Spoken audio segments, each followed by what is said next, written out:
Big breaking చూస్తున్నాం. సింహాచలంలో సింహాద్రి అప్పన్న భక్తులకు పెను ప్రమాదం తప్పింది. గిరి ప్రదక్షిణ కోసం ఇక తొలిపవాంచ్య వద్ద రేకుల షెడ్ ఏర్పాటు చేయగా పోల్స్ కింద కాంక్రీట్ వేయకపోవడంతో బరువు ఎక్కువై భారీ షెడ్ కూలిపోయింది. అయితే షెడ్ కింద ఎవరూ లేకపోవడంతో భారీ ప్రమాదమే తప్పింది. ఇటీవల సింహాచలం దేవస్థానంలో గోడ కూలిన ఘటన తర్వాత మళ్లీ షెడ్ కూలడంతో భక్తులు ఆందోళన వ్యక్తం చేస్తున్నారు.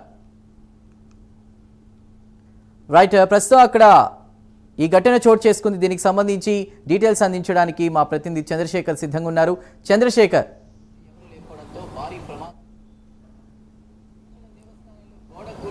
రైట్ చందు, చూసుకుంటే ఏదైతే విశాఖ సింహాచలంలో జరిగినటువంటి సింహాచలం చందనోత్సవంలో జరిగినటువంటి గోడ కూలిన ఘటన ఏదైతే ఉందో ఆ ఘటన మరొక ముందే మరలా కూడా అటువంటి ఘటనే విశాఖ సింహాచలంలో చోటు చేసుకొని చెప్పుకోవాలి. ఎందుకంటే ఈ నెల 9వ తేదీ 10వ తేదీ జరగనున్నటువంటి ఏదైతే సింహాచలం సింహాద్రప్పను సంబంధించినటువంటి 32 కిలోమీటర్లకు సంబంధించినటువంటి గిరి ప్రదక్షిణ యాత్ర ఏదైతే ఉందో గిరి ప్రదక్షిణ యాత్రకు సంబంధించినటువంటి ఏర్పాట్లంతా కూడా చేస్తున్నటువంటి పరిస్థితి కనిపిస్తుంది. ఈ నేపథ్యంలో ఏదైతే సింహాచలం సంబంధించినటువంటి తొలి పావంచ ఏదైతే ఉందో స్వామివారికి అతి ప్రీతిపాత్రమైనటువంటి తొలి పావంచ వద్ద ఏర్పాటు చేస్తున్నటువంటి రేకుల షెడ్ ఒక్కసారిగా కుప్పకూలినటువంటి పరిస్థితి కనిపిస్తుంది. అయితే దీంతో పెను ప్రమాదమే తప్పిందని చెప్పుకోవాలి. ఎందుకంటే షెడ్డు నిర్మిస్తున్నటువంటి సమయంలో కానీ లేదా షెడ్డు నిర్మించి అక్కడ ఉన్నటువంటి లోపాలు ఏవైతే ఉన్నాయో లోపాలు పర్యవేక్షిస్తున్నటువంటి సమయంలో కానీ షెడ్డు కూలడంతో అక్కడ ఎవరు భక్తులు కూడా లేకపోవడంతో అంతా కూడా ఒక్కసారిగా ఊపిరి పీల్చుకున్నటువంటి పరిస్థితి అయితే కనిపిస్తుంది చెప్పుకోవాలి. ముఖ్యంగా చూసుకుంటే ఏదైతే విశాఖ సింహాచలంలో గత 2-3 నెలలుగా కూడా ఇటువంటి ఘటనలే ఉత్పన్నమవుతున్నటువంటి పరిస్థితి. ముఖ్యంగా చూసుకుంటే అధికారుల నిర్లక్ష్యమా లేక అక్కడ ఉన్నటువంటి ఇంజనీరింగ్ డొల్లతనమో తెలియట్లేదు కానీ ఇటువంటి ఘటనలు అయితే తరచుగా కూడా చోటు చేసుకున్న ఘటనలు అయితే ఉన్నాయని చెప్పుకోవాలి.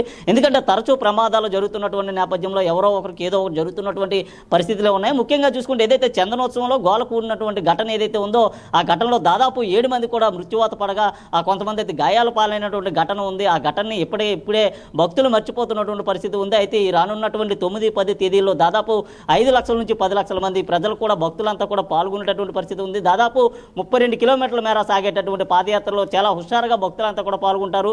9వ తేదీ మధ్యాహ్నం 2 గంటల నుంచి సాగేటటువంటి ఆ గిరి ప్రదక్షిణ యాత్ర ఏదైతే ఉందో గిరి ప్రదక్షిణ యాత్ర 10వ తేదీ సాయంత్రం వరకు కూడా జరిగేటటువంటి పరిస్థితి ఉంది. నేపథ్యంలో దానికి సంబంధించినటువంటి ఏర్పాట్లన్నీ కూడా చాలా చకచకగానే చేస్తున్నటువంటి పరిస్థితి ఉంది. ముఖ్యంగా చూసుకుంటే ఏదైతే అక్కడ ఉన్నటువంటి షెడ్కి సంబంధించిన తప్పిదం, ముఖ్యంగా అక్కడ ఉన్నటువంటి షెడ్ నిర్మించడంతో పాటు దానికి కాంక్రీట్ అనేది వేయకపోవడంతోనే షెడ్ కూలినట్లుగా తెలుస్తుంది. పైన ఉన్నటువంటి వెయిట్ ఏదైతే ఉంటుందో ఆ బరువు కారణంగా కూడా పూర్తిగా అక్కడ ఉన్నటువంటి రాడ్స్ అన్ని దానికి సంబంధించినటువంటి పైపులు అన్నీ కూడా పూర్తిగా బెండ్ అయిపోయినటువంటి దృశ్యాలు అయితే మనం స్క్రీన్ పైన కూడా చూసుకోవచ్చు. ముఖ్యంగా ఇటువంటి ఘటనలు జరుగుతున్నటువంటి సమయంలో అధికారులు తక్షణమే స్పందించాల్సినటువంటి పరిస్థితి ఉంది. అయితే ఇలాంటి డొల్లతనం కారణంగా కూడా చాలా మంది భక్తులు గాయాలు పాలయ్యేటటువంటి పరిస్థితి ఉంది. కొంతమంది భక్తులు కూడా మృతి చెందేటటువంటి పరిస్థితి ఉంది. ఇటువంటి ఘటనలు పునరావృతం కాకుండా అధికారులు అయితే కఠిన చర్యలు తీసుకోవాలి. గత 2 రోజుల క్రితం జరిగినటువంటి ఏదైతే అక్కడ రివ్యూ మీటింగ్ ఏదైతే ఉందో సింహాచలం దేవస్థానానికి సంబంధించినటువంటి గిరి ప్రదక్షిణ ఏర్పాట్లకు సంబంధించినటువంటి ఆ రివ్యూ మీటింగ్ ఏదైతే ఉందో రివ్యూ మీటింగ్లో ఎటువంటి తప్పుదాలు చోటు చేసుకోకూడదంటూ ఇప్పటికే జిల్లా కలెక్టర్ కానీ లేకపోతే విశాఖ సిపి కూడా పూర్తిగా ఆదేశాలు జారీ చేసినటువంటి పరిస్థితి ఉంది. అయితే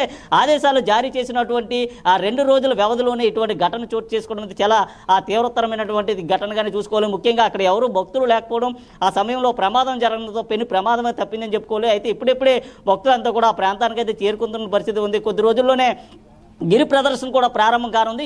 ఈ సమయంలోనే ఇటువంటి ఘటన చేసుకోవడంతో భక్తులంతా కూడా చాలా అల్లాడిపోతున్న పరిస్థితి. ముఖ్యంగా వారంతా కూడా భయాందోళనకు గురవుతున్నారు, భీతిల్లిపోతున్నటువంటి పరిస్థితి ఉంది. అయితే అక్కడ ఉన్నటువంటి కాంట్రాక్టర్ దొల్లతనం కానీ లేదా ఇంజనీరింగ్ సంబంధించినటువంటి ఆ సెక్షన్లో పనిచేసేటువంటి వ్యక్తులు కానీ సమయంగా అక్కడ నియమించకపోవడమే అక్కడ దాన్ని నిర్మించకపోవడం వల్ల ఇటువంటి ఘటనలు అయితే ఉత్పన్నమవుతున్నటువంటి పరిస్థితులు ఉన్నాయని చెప్పుకోవాలి. ముఖ్యంగా ఈ ఘటన కానీ 9వ తేదీని కానీ లేదా 10వ తేదీని కానీ జరిగి ఉంటే ఆ రోజు వందలాది ప్రాణాలన్నీ కూడా గాల్లో కలిసిపోయేటటువంటి ప్రమాదం ఉంది. ఎప్పటికైనా సరే దీనికి సంబంధించినటువంటి వ్యక్తులు ఎవరైతే ఉన్నారో ఈ ఘటన జరగడానికి గల ప్రధాన కారణమైనటువంటి వ్యక్తులు కానీ దానికి సంబంధించినటువంటి బాధ్యులపైన కానీ కఠిన చర్యలు తీసుకోవాలంటూ కూడా ప్రజలంతా కూడా అక్కడ ఉన్నటువంటి భక్తులు కూడా కోరుతున్న పరిస్థితి. ముఖ్యంగా ఏదైతే గతంలో జరిగినటువంటి సింహాచల గోడ కూలినటువంటి ఘటన ఏదైతే ఉందో ఆ ఘటనలో సంబంధించిన వ్యక్తులు ఇప్పటికీ కూడా తప్పించుకు తిరుగుతున్న పరిస్థితి ఉంది. దానికి సంబంధించిన కాంట్రాక్టర్ కానీ ఇంజనీర్ కానీ ఇప్పటికీ కూడా తప్పించుకు తిరుగుతున్న పరిస్థితి ఉంది. అతన్ని ఇప్పటి వరకు కూడా అరెస్ట్ చేయలేని పరిస్థితి ఉంది. ఈ నేపథ్యంలో ఇటువంటి ఘటన చోటు చేసుకోవడం పైన భక్తులంతా కూడా ఆందోళన అయితే వ్యక్తం చేస్తున్నారు. ఏదైతే 9-10వ తేదీన జరిగేటటువంటి ఏదైతే గిరి ప్రదక్షిణ ఉందో ఆ సమయంలో కానీ ఇటువంటి ఘటన కానీ జరిగితే పెను ప్రమాదమే సంభవించేది. ఎందుకంటే అక్కడ కూలేటటువంటి ఘటనతో పాటు అక్కడ ఉన్నటువంటి భక్తులంతా కూడా పరుగులు తీసేటటువంటి ఘటన, ఈ నేపథ్యంలో తొక్కిసలాట కూడా జరిగేటటువంటి ప్రాణాలు కూడా పోయేటటువంటి పరిస్థితి ఉంది. ఇటువంటి ఘటనలు జరగకుండా అధికారులు ఇప్పటికైనా అడ్డుకట్ట వేయాల్సినటువంటి పరిస్థితి ఉంది. ఏదైతే అక్కడ జరుగుతున్నటువంటి ఏర్పాట్లు ఏవైతే ఉన్నాయో పూర్తి తరహాలో జరుగుతున్నాయో లేవనే అంశం పైన కూడా వారంతా కూడా దృష్టి పెట్టాల్సినటువంటి అంశం ఎంతైందని చెప్పుకోవచ్చు. Right Chandrashekar, thank you.